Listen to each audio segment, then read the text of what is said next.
So we will start by drawing the body, then draw a line in the middle, draw the inner wings, then complete the outer wings, upper and lower wings.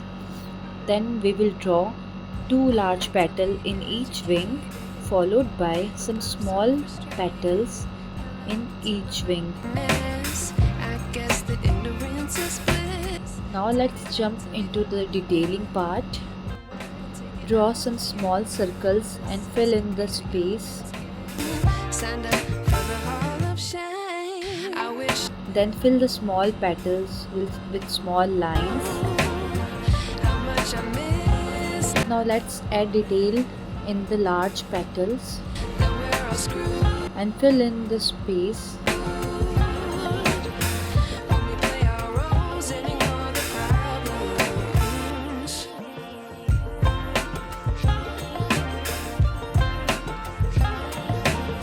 Let's complete the body and add some little tiny tails to the wings, and here it is our cute little butterfly.